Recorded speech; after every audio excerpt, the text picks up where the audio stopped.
तो 2 हफ्ते से पंजाब यूनिवर्सिटी चंडीगढ़ में पीयू बचाओ मोर्चा के बैनर के नीचे एक संघर्ष लड़ा जा रहा है। संघर्ष की जो मांगे हैं कि 91 मेंबरी सेनेट है जो उसको बहाल किया जाए। मतलब बात शुरू करने से पहले हम आपको ये बता देना चाहते हैं कि हम इस वीडियो में जो अलग अलग इसके फैक्ट्स हैं उस पर बात करेंगे, तो वीडियो लंबी हो सकती है, लेकिन ज़रूर आखिर तक देखिएगा। मतलब दोस्तों, हमारा जो संघर्ष है वो 2 हफ्ते तय कर चुका है और उसमें एक नोटिफिकेशन वापस हो चुका है, लेकिन अभी भी वाइस प्रेसिडेंट द्वारा सेनेट के इलेक्शन का जो शेड्यूल है उस पर साइन नहीं किए गए। और ये साइन ना करने की वजह क्या है कि इस धरने को लमकाया जाए और उस डिलेइंग टैक्टिक्स के जरिए मतलब इस धरने को खिंडाने की कोशिश की जाए अलग अलग अफवाहों के जरिए, जहाँ कुछ अपने आंसरों के जरिए जिनकी वीडियोस डलवाई जा रही हैं ऑनलाइन। तो दोस्तों, इस सब के चलते हम एक चीज़ साफ कर देना चाहते हैं कि पीयू बचाओ मोर्चा की सिर्फ एक डिमांड है कि 91 मेंबर सेनेट को बहाल करवाना। अब इसमें ये हमारे लिए जानना जरूरी है कि सेनेट को ख़त्म करने के हमारे लिए क्या नुकसान है, मतलब वो बहुत भयानक है।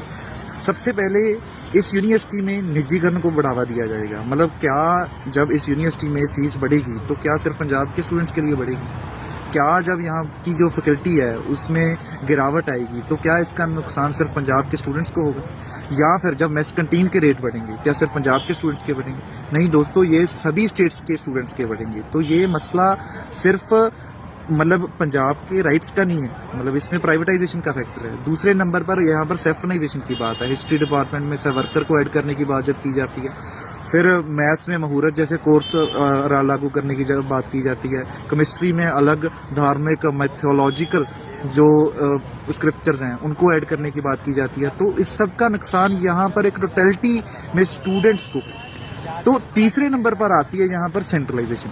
अब सेंट्रलाइजेशन इसमें बहुत ज़रूरी नुक्ता है और इसी नुक्ते पर ही प्रशासन द्वारा बहुत सारी अफवाहें फैलाई जा रही हैं। तो इसमें हमारे लिए दोस्तों ये जानना ज़रूरी है कि आज सेंट्रलाइज क्यों किया जा रहा है इस यूनिवर्सिटी को और इससे नुकसान कैसे पंजाब के 202 कॉलेजेस का।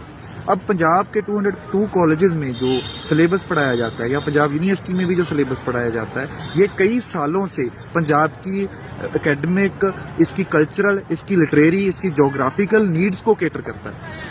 अब इन नीड्स को कैटर करने वाले सिलेबस को अगर ख़त्म किया गया तो ये सीधी सीधी मतलब बात कहाँ जाती है? ये जाती है कि इस यूनिवर्सिटी का जो इस इलाके की डेवलपमेंट के लिए योगदान है उसका बहुत बड़ा जो घाटा है वो इस इलाके को झेलना पड़ेगा। अब इस चीज़ की बात हम करते हैं जब हम सेंट्रलाइजेशन की बात करते हैं कि आज भाजपा आरएसएस की जो नीति है वो ये है कि एक राष्ट्र, एक धर्म, एक चोन, एक भाषा और हर चीज़ में मतलब एक धक्केशाही से एकता करने की है, जहाँ पर इतनी डाइवर्सिटी है।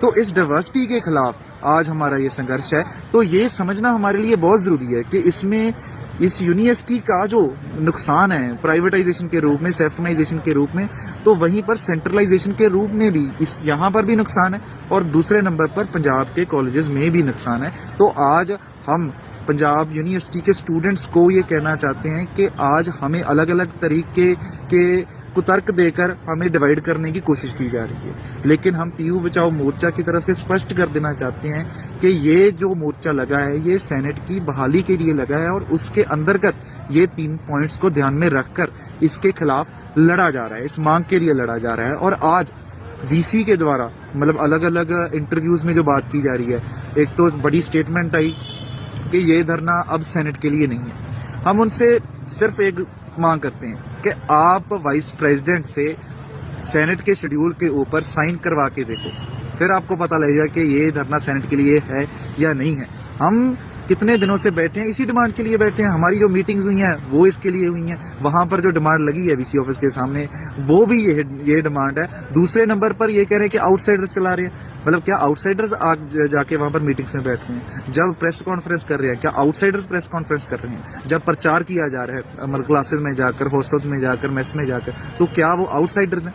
मतलब ये तमाम कोशिशें जो प्रशासन द्वारा की जा रही हैं दोस्तों, ये चाले पहले भी प्रशासन चलता आया है कि डिवाइड क्रिएट किया जाए, बांटा जाए स्टूडेंट्स को, ताकि उनका जो संघर्ष है उसको मात पाई जा सके और हमें इनको साइन ना करने पड़े, स्टूडेंट्स के संघर्ष के आगे ना झुकना पड़े, वरना 25 तारीख तक ये कह रहे हैं कि आप वेट करो। हालांकि गारंटी उसके बाद भी नहीं है कि 25 के बाद भी मतलब ये चीज़ें लागू होंगी, हमारी मांग मानी जाएगी, लेकिन ये सिर्फ डिलेइंग टैक्टिक्स है ताकि ये टाइम बाय करके यहाँ पर इस धरने को तारपीडो कर सके अलग अलग अफवाहों के जरिए, अलग अलग आंसरों के जरिए। तो हमारी आप सब स्टूडेंट्स से यही अपील है कि दोस्तों ज़्यादा से ज़्यादा गिनती में आप यहाँ पर वीसी ऑफिस धरने का हिस्सा बने, प्रशासन की गलत अफवाहों से बचें, और जो मीडिया द्वारा भी एक डिवाइसिव रोल प्ले किया जा रहा है उसको भी हम पर्दाफाश करें औरों के आगे।